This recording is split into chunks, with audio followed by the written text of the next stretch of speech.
Marty, the Glenn family has been in Morattico and about Morattico as long as I can remember. So share with me a little bit about the Glenn family background in Morattico. All right. My grandfather and grandmother were both living in Baltimore. Granddaddy was originally from Matthews of Gloucester County. And he was working out of Baltimore. He was a captain of a ship, the Andrew Johnson, that hauled produce back and forth between the West Indies and Baltimore. And he met Nanny. She was originally from the Lynchburg area. She was Margaret Steptoe Dillard. And they married and had my father, Herbert Dillard Glenn, in 1898. And when Daddy was born, he was not thriving. He was allergic to milk. And so at that time they were told that he needed to have goat's milk. And so they said, well, they'll move to the country. I think Granddaddy had just retired and probably wanted to move to the country anyway. So he found this place, Morattico. And this house across the road from the store was in the process of being built by Mr. Potter, who built this house, the house that your mother had, and the one across the road from it, among many others probably. He was a wonderful, wonderful carpenter. But Granddaddy saw that the house was being built, so he bought the house, and then he had the back wing put on so that it does not look exactly like the other houses Mr. Potter built. So he enlarged the house and had the back porch put on. And it was a two-story addition. So they, in 1898, came here to live, and the house was not finished, so they came down in Granddaddy's three-masted schooner. And, that Andrew Johnson that he had worked on was not his boat. But he had several other boats when he came here. And so they lived out in the creek that winter of 1898 with Daddy as a little tiny baby, and waiting for the house to be built. And old Miss Lewis down the lane, Jenny Lewis, always told the story that she would look out at night to see if the light was out on the boat, and she would know they were all right. It was a very, very cold winter, and so I guess they moved in the spring of 1898, 97, 98. Mm-hmm. And then, how did it come about? I always associate your family with the post office. Yeah. How did that all happen? Well, I really don't know how it happened. The post office was here, and that big old building was here. And I guess it was a store and a post office. And here sat Granddaddy with nothing to do. And he was, I've always heard he was a very, very smart and very industrious type person.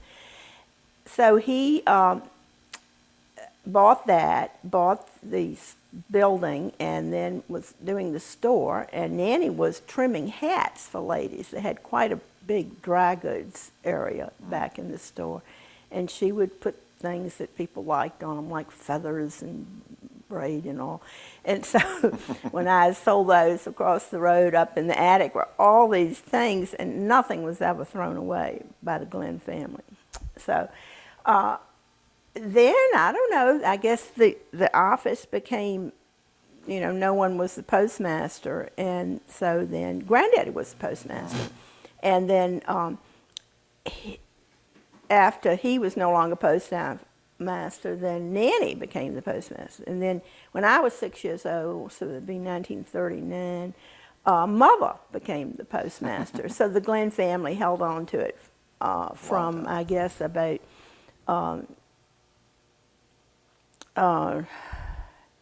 1902 or something like that, until Mother retired in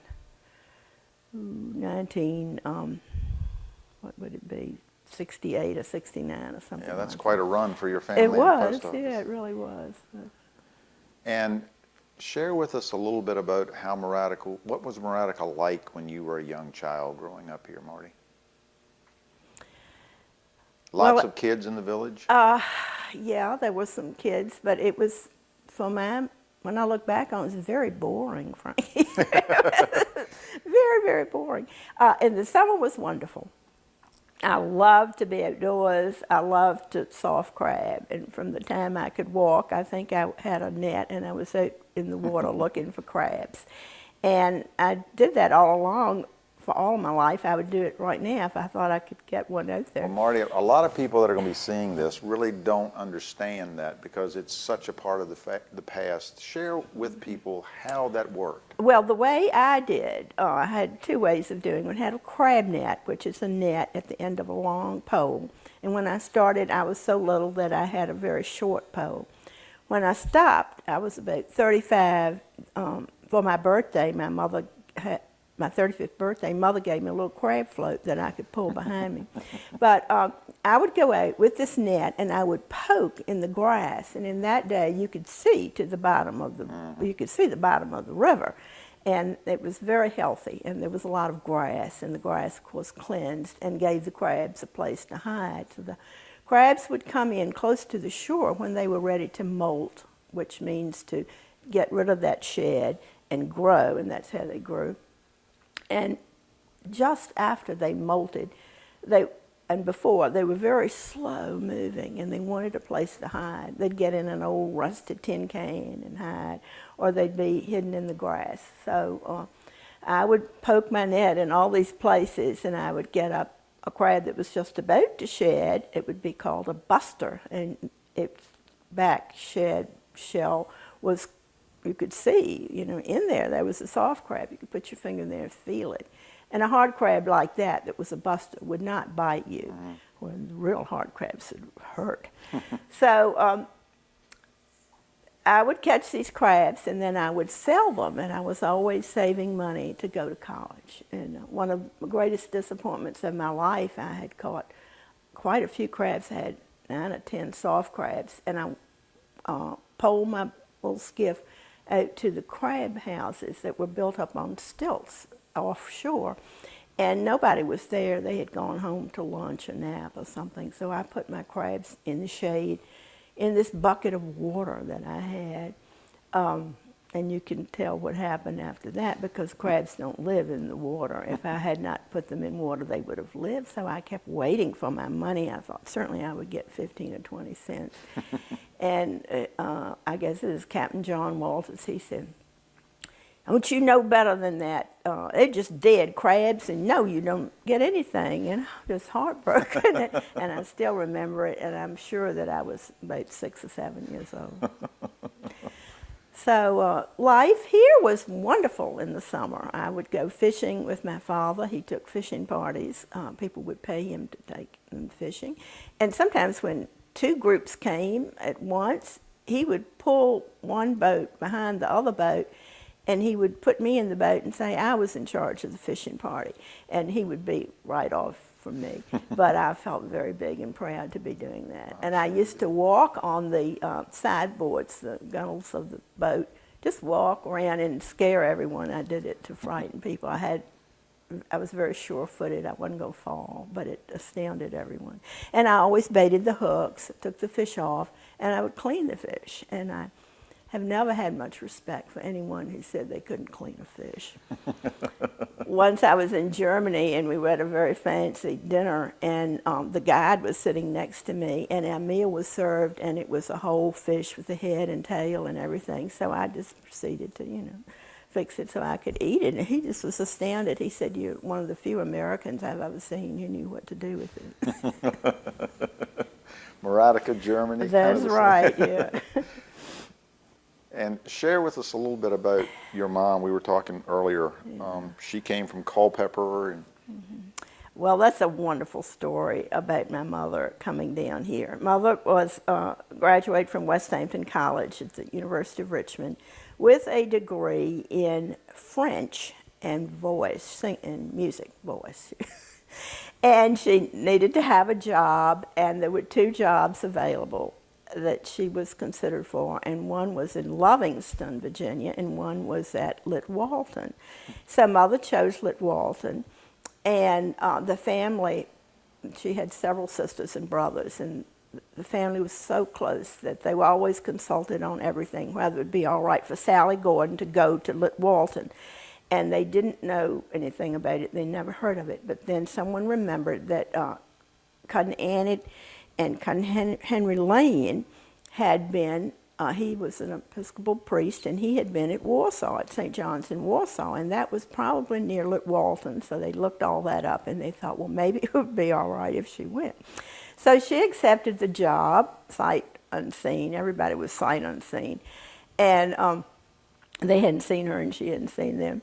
And when she came, her trunk had to be brought down on the steamboat, and somehow Dr. Chichester Pierce from Nutsville picked her up at Warsaw, I guess, and drove her down a dirt road to Litwalton. And there she stayed at the house that is still there as you start down the road to Morattico, there on the right, and that was a boarding house.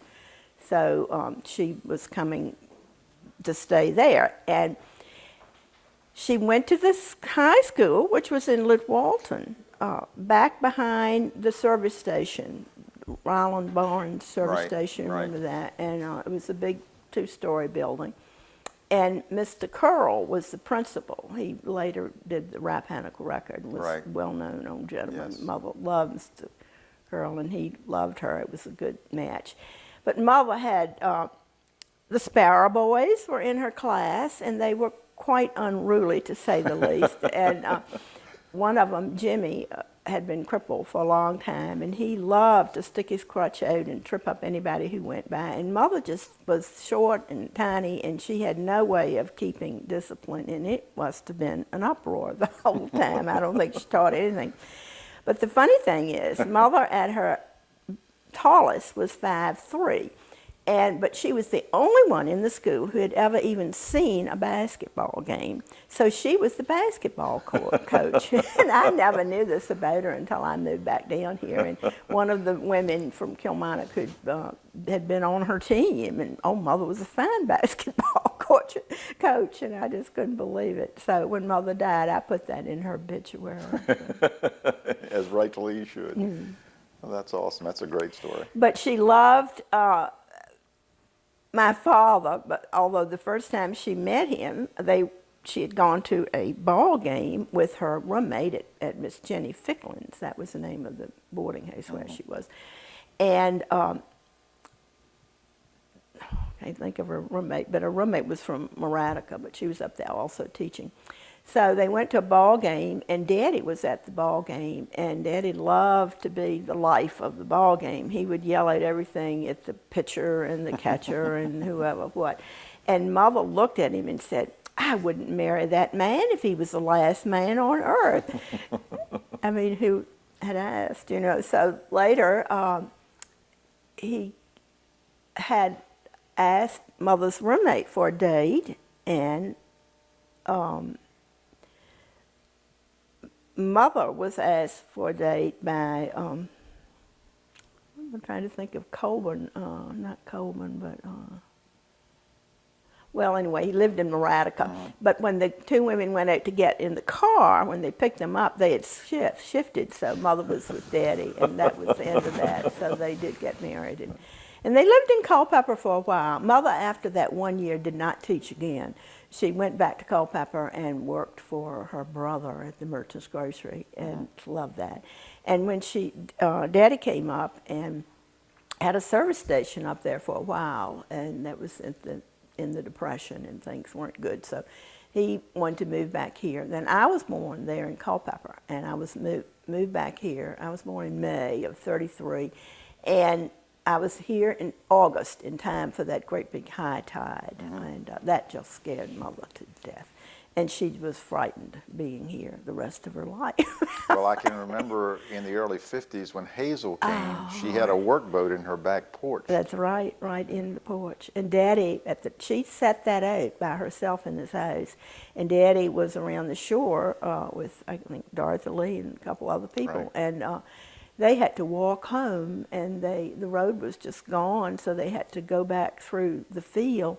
There's a ditch back there that was constructed by the WPA during the Roosevelt administration. And they walked through that ditch till they got to the road and came home that way. That's right, I remember that. So you stayed at Lively School through the 7th grade? Yeah, I rode the bus to Lively School. Now, was this Jack Crabb's bus? Jack Crabb, and sometimes Miss Sidney would drive it. And it was frightening because even before I went to school, I worried about how would I know my bus. And no one ever numbered the buses or named the buses, and it was one of the horrors of my childhood that I would come out and not be on the right bus. So when I was in the 1st grade, I just shot out of there like a flash and looked to see someone I recognized, and it was generally Bill Parks or somebody like that.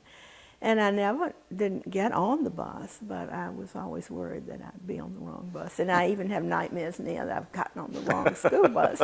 Scarred you for life. Yeah, it did. So who were some of your contemporaries that grew up in Morattico? Well, we had Bitsy and Robert Conley, who were living up here above the store.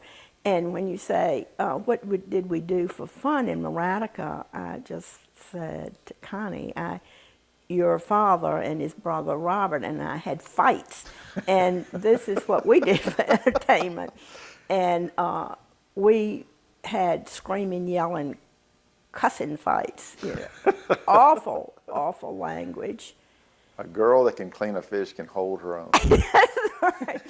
And we just, did that. But and then Peggy Lou lived up on the corner, and then anything that Peggy Lou had, did, said, thought, I just thought was wonderful, and I wish that I could be like that. And Annabelle was older even than Peggy Lou. Peggy Lou was a year older than I. And I guess we would go around to where your grandparents, Miss Tavy and Mr. Davy, Right. lived, and after they moved out of that house, it was like falling down, and we would go in there and smoke cigarettes. And this was like when I was 10 years old, and wonder we didn't burn it down. And we would go swimming. I mean, there was a lot to do in warm weather, and we'd watch out for the stinging nettles. And once someone named Oreen Hager came to visit, that she was a Johnson, her mother was a Johnson, and her father was Herman Hager. And she came and she said, let's go swimming. She was 16 and I was about 9 or 10, and I was excited and went down the lane to go fishing because the Johnsons were living in that big house down there. And she didn't want to swim. She was lying in the sun, and I thought, what is this? And I was trying to make myself lie there with her, and I'll never forget that. It was so hot. And I would say, let's go in the water. Oh, no, I have to turn over. And it was the first I knew of getting a suntan, and I thought that was mighty strange, mighty strange. So. Those people that came from Maryland or other places really educated the children of Morattico. They did. And then there was Fay and Ray Davis and their brother George. Do you remember them? I do not. Well, their father was a Methodist minister, and I don't know where he was preaching. He must have been, maybe he was retired, I don't know what. But anyway, they were living around the shore. And Ray and Fay, of course, were twins, and they were tall and skinny, and they had the longest arms. And Ray was mean, I mean really mean, and you could never win in a fight with them because their arms were so long. And Faye really didn't want to fight, but Ray was just, when I think of her, I think of just elbows and knees just jutting everywhere. And always on the school bus. Yeah. And there was Clarence Brumley, who lived up in the Star House, right up there on the corner. And Clarence was nice and quiet, and he would just kind of go along with anything. And who else was there?